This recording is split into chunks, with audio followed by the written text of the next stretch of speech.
সালামু আলাইকুম। প্রিয় সকল দিনী ভাই, সকলে ভালো আছেন? আলহামদুলিল্লাহ, আমিও ভালো আছি। ইতিহাসের পাতায় প্রথম যে ব্যক্তির নাম চলে আসে তিনি কে? তিনি হচ্ছেন মোহাম্মদ সাল্লাল্লাহু আলাইহি ওয়াসাল্লাম। আমরা কি তার কথা মানবো, না নাস্তিকদের কথা মানবো, না অমুসলিমদের কথা মানবো, যারা ইসলাম বিরোধী কাজ করে তাদের কথা মানবো? কখনোই না। আমরা অবশ্যই প্রিয় নবী সাল্লাল্লাহু আলাইহি সাল্লামের কথা মানবো, যিনি মানব জাতির হেদায়েতের জন্য একজন রাসূল হিসেবে প্রেরিত হয়েছিলেন পৃথিবীতে। আর এই পৃথিবীতে প্রথম সম্মানের অধিকারী যিনি, তিনি হচ্ছেন প্রিয় নবী সাল্লাল্লাহু আলাইহি সাল্লাম। তার থেকে ভালোবাসার পাত্র পৃথিবীতে কেউ নেই। আর পরবর্তীতে কাউকে চাইলে রাখতে পারেন, এর হিসাবটা পরে। আর আজকের যে বিষয়ে আলোচনা করব, সহিহ আল বুখারীর গ্রন্থ, অধ্যায় নাম্বার 15। আজকের যে বিষয়, পানি দ্বারা সোজা কাজ করা। আনাস ইবনে মালিক রাদিয়াল্লাহু আনহু থেকে বর্ণিত, তিনি বলেন, নবী সাল্লাল্লাহু আলাইহি ওয়াসাল্লাম যখন প্রকৃতির ডাকে সাড়া দিতে বের হতেন, তখন আমিও অপর একটি ছেলে পানির পাত্র নিয়ে আসতাম এবং তিনি তা দিয়ে শৌচার কাজ করতেন। আরো বিস্তারিত জানতে দেখুন সহিহ মুসলিম 2 নম্বর খণ্ডে 21 নম্বর অধ্যায়, হাদিস নম্বর 270, সহিহ আহমদ হাদিস নম্বর 13,719, 13,108। এই হাদিসের মান সহিহ।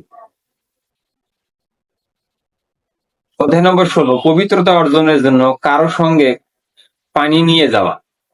আবু দারদাহ রাদিয়াল্লাহু আনহু থেকে বর্ণিত, তোমাদের মধ্যে কি জুতা, পানি বা বালিশ বহনকারী ব্যক্তিটি আব্দুল্লাহ ইবনে মাসউদ রাদিয়াল্লাহু আনহু নেই? আনাস রাদিয়াল্লাহু আনহু বললেন, তিনি বলেন, আমি আল্লাহ রাসূল সাল্লাল্লাহু আলাইহি ওয়াসাল্লামের পবিত্র ডাকে সাড়া দিতে বের হতেন, তখন আমি এবং আমাদের অন্য একটি ছেলে তার পিছনে পানির পাত্র নিয়ে যেতাম। অর্থাৎ তারা কি করত?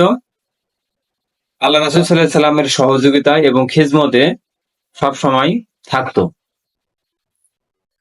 তো এই হাদিস থেকে আমরা বুঝলাম যে পবিত্রতা একটা গুরুত্বপূর্ণ জিনিস। বর্তমান সময় এর প্রতি মানুষের তেমন কোনো চাহিদা নেই। অনেক সময় আমরা প্রস্রাবের জন্য বের হয়ে যাই, মসজিদের সাইডে প্রস্রাবের জন্য যাই। অনেক ব্যক্তি আছে, অজ্ঞ ব্যক্তি, তারা অনেক সময় পরিপূর্ণভাবে প্রস্রাব না হওয়ার আগেই চলে আসে। যদি এমন কাজটা হয়ে থাকে, এটা হলো ভুলক্রমে কারো যদি হয়ে থাকে, তখন হিসাবটা হচ্ছে আলাদা। তো আবার কি করে, একটা সুন্নতি আমল আছে যে যদি সন্দেহ যুক্ত মনে হয় যে আমার এটা পরিপূর্ণভাবে হয়নি, প্রস্রাবটা হয়নি, তখন কি করা লাগে? তখন অজুর শেষে তিন উঞ্জলি পানি ফেলে দিয়ে আপনার হলো গুপ্তাঙ্গের কাছে ছিটে দিতে হয় 3 বার। এক্ষেত্রে পবিত্রতাটা অর্জন হয়ে যায় বা ক্লিয়ার হয়ে যায়। তো আমরা অবশ্যই এই হাদিসগুলোর উপর আমল করার চেষ্টা করব। পবিত্রতা একটা গুরুত্বপূর্ণ জিনিস। যে সকল দিনী ভাই, সকলকে আমার সালাম, আসসালামু আলাইকুম ওয়া রাহমাতুল্লাহ।